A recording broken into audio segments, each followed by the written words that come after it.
Good evening. I'm Linda Tebow, and I'll be your master of ceremonies tonight. And would you please remain standing for the national anthem?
I would like to call upon a gentleman that's a colleague of mine in public office and a very good friend of mine through the years.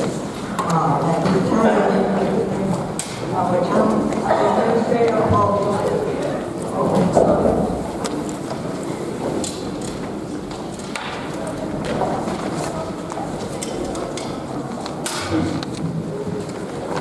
Family, friends, relatives, town council members, school committee members, and town staff. It is my pride and gratitude that I stand before you tonight to transfer the reins of administrative duties for our beloved town. Serving as your town administrator has been a profound honor and humbling journey. Over the course of my tenure, we have faced the challenges of COVID, which paralyzed our town as well as our nation. We overcame this crisis with the help of staff and volunteers. During this time, we also embraced opportunities and worked tirelessly to make North Smithfield a better place for all who call it home. Together, we have achieved significant milestones, including securing of $9 million of grant monies, which will contribute to the improved quality of life for residents and businesses in the near future. These accomplishments are not mine alone. They were the result of collective efforts of our dedicated town staff and volunteers. I am deeply grateful for their trust, support, and shared commitment to the well-being of North Smithfield. As I pass the torch to Administrator Scott Gibbs, I am confident that the progress we have made will serve as a foundation for even greater achievements. I have full faith in Administrator Gibbs' ability to guide our town with vision and integrity. To Scott, I offer my sincere congratulations and wishes of success. To our residents and businesses, thank you for the opportunity to serve you. Let us continue to work together in the spirit of cooperation and unity, remembering collaboration is the beginning of success. Thank you.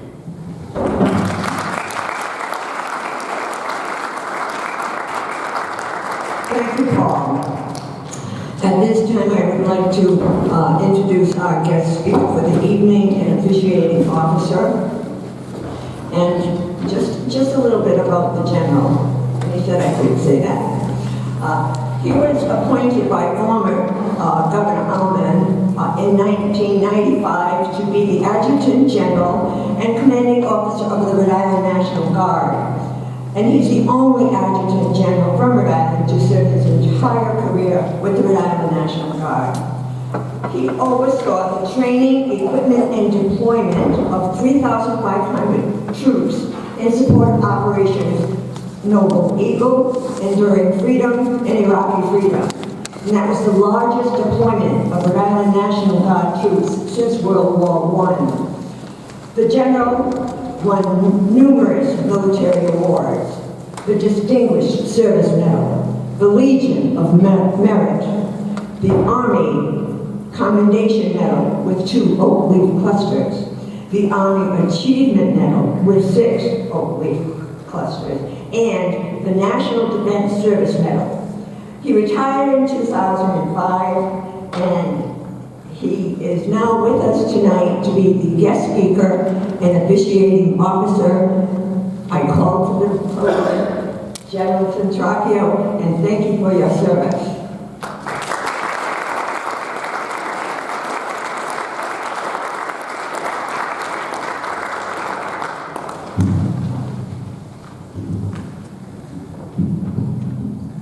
I was asked to say a few words, so I'll say a few words.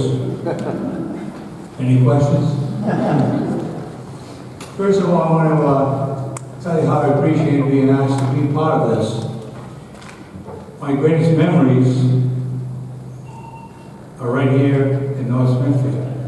This is my second home for quite some time, as I had the honor and privilege of serving as the commanding officer for the Nike missile site that was here in North Smithfield a few years back. So I spent an awful lot of time here in North Smithfield, more so in Woonsocket, after the fish and chips place, I guess it is. So we basically had lunch there just about every day or so. But I do want to just share with you my experience of having been not only the commander of the missile site, but certainly well appreciated on my behalf to be appointed as the Adjutant General of the state. What I did in the past over 48 years, I experienced and I became a very rich man, not financially, but in the form of stories that were given to me by World War I, World War II, Korea, and all the other wars, and specifically Vietnam. Those stories came to me, and each and every time I felt more educated about what they did. I always think about why did they wait and not share this story through the years. And some of these stories were told for the very first time by World War I and World War II. They just didn't talk about it. And Vietnam also. But I really experienced what it's like to listen to those stories and digest them. And I reflect that across what I'm looking at right here. You are America. You are what we are, and you represent all that is good in the country. There's more good things in the country than there are bad.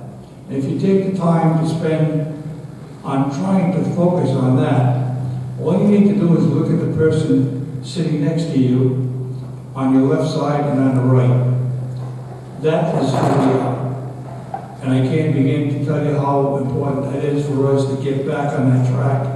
And I think we'll be able to do it hopefully over the next several years, if not sooner than that. I've had the opportunity to swear in thousands, literally thousands of young men and women into the United States military. When I did that, I had the responsibility of looking their parents straight in the eye and saying, I am responsible for the oath of office that your son and daughter are taking. Because with that comes a blank check, meaning that you are willing to give your full life in order to fulfill the oath of office that they took. It's not that severe here, although I might have a tendency to divert from the actual oath of office. And if I go back and do the things I did before, I go to the actual oath of office of the military, you might all be in the military when you raise your right hand. So be prepared. And I'll close with a recent experience I had. The gentleman was 109 years old, World War II. And I had the pleasure of pinning him to the rank of honorary brigadier general.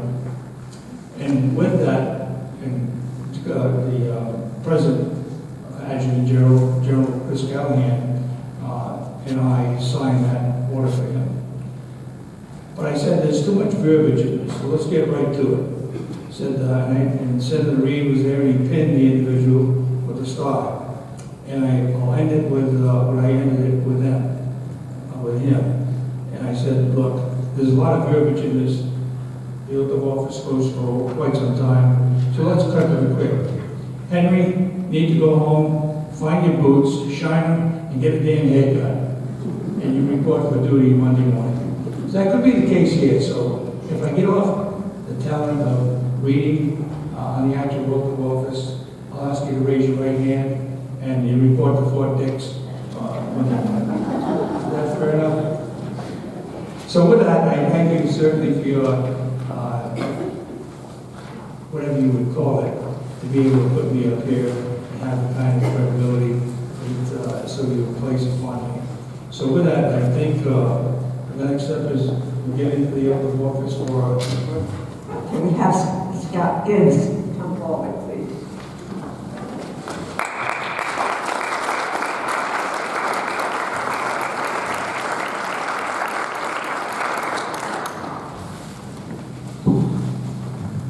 So are you ready? I think so. I mean, are you really ready? Please raise your right hand. Repeat after me. Do you solemnly swear that you will be true and faithful I solemnly swear to be true and faithful unto this state unto the state and support the laws and the Constitution thereof, and support the laws and Constitution thereof, and the Constitution of the United States, and the Constitution of the United States, and that I will well and truly execute and that I will truly execute the office for the term the office for the term for which you have been elected for which I have been elected or appointed, or appointed, or until another be engaged in your place, or until another be engaged in my place, or until you be legally discharged or until I be legally discharged. therefrom. So help you God. So help me God. Congratulations.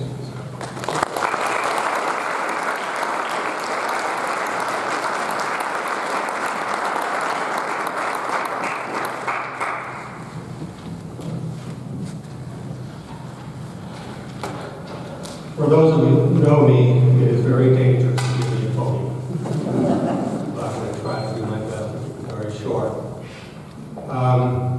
Former town administrator Lynn Tebow, former town administrator Paul Swalinski, General Satopio, members of the town council, members of the school committee, Chief Chartier and Chief Lafferty.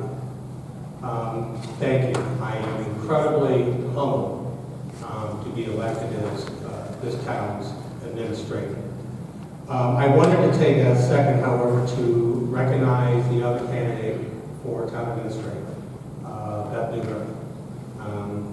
Beth worked incredibly hard, and there is nothing that earns my respect more than hard work. So thank you, Beth, for running. Thank you for volunteering to be part of this community.